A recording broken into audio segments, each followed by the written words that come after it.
পরিপক্ক হয়ে বাজারে উঠতে শুরু করেছে মিষ্টি কুমড়া। লতানো গাছে ঝুলে থাকা কুমড়োর ভারে নুয়ে পড়েছে মাচা। সবুজ পাতার আড়ালে কালচে সবুজ কুমড়োয় ভরে উঠেছে পুরো খামার। আমি বলবো আমার সমবয়সী যারা আছে, আমার মতো যারা স্টুডেন্ট আছে, এরা যদি পড়াশোনার ফাঁকে ফাঁকে কৃষির দিকে আগাইতে পারে, খারাপ না ভালো। এমন দৃশ্য পটুয়াখালীর বাউফল উপজেলার বড় ডালিমা গ্রামের মাদ্রাসার শিক্ষার্থী মোহাম্মদ আব্দুল্লাহ জিসানের সবজি খামারে। পড়াশোনার পাশাপাশি পতিত জমিকে কাজে লাগিয়ে মিষ্টি কুমড়া চাষ করে তাক লাগিয়ে দিয়েছেন জিসান। আমি জন্মের পর থেকেই দেখছি বাবা কৃষির সাথে জড়িত। ওই জায়গা থেকে কৃষির প্রতি একটা ভালোবাসা ছিল। তারপরে পতিত জমি পড়ে নিচে আছে, তারপরে চিন্তা করলাম যে একটা কিছু করি। স্যান্ডেলিনা সো, রূপচর্চায় আভিজাত্য।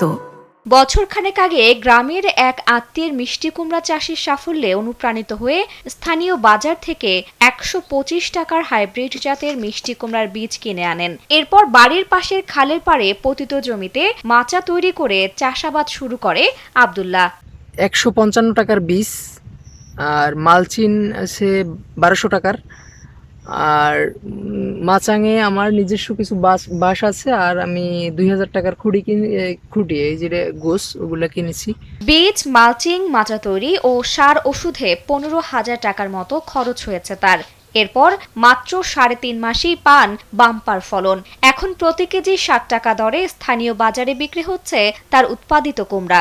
এ পর্যন্ত প্রায় ৫০০ কেজি বিক্রি হলেও মাচায় রয়েছে আরো কয়েক টন কুমড়া।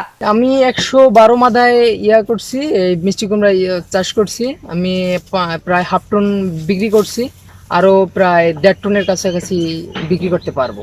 আর যে ফলন হয়েছে আলহামদুলিল্লাহ আমি খুশি। মিষ্টি কুমড়া চাষের পাশাপাশি ছোট পরিসরের আরও একটি খামার রয়েছে তার। সেখানে উচ্চ ফলনশীল জাতের মরিচ ও শসা চাষ করা হয়। আমার কৃষি এইটা আছে, আরও আমার মরিচ আছে রেড হট, আর মরিচে আছে আমার ৩টা প্রজেক্ট আছে মরিচের। একটা থেকে আমি বিক্রি করতেছি, একটার থেকে এখন ৩৫০০ টাকা মন আমাকে দিচ্ছে।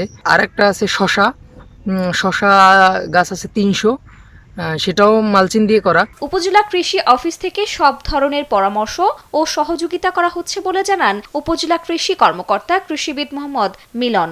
বাউফলের বড় ডালিমার কৃষক মোহাম্মদ আব্দুল্লাহ মালচিং এর মাধ্যমে আধুনিক পদ্ধতিতে তিনি এই সবজিটি আবাদ করেছেন এবং সফল সবজি চাষি হিসেবে নিজেকে আত্মপ্রকাশ করেছেন। আমরা তার সফলতা কামনা করছি এবং তাকে সব ধরনের পরামর্শ ও সহযোগিতা উপজেলা কৃষি অফিস অব্যাহত রেখেছে। আফরোজা দিবা, কালবেলা।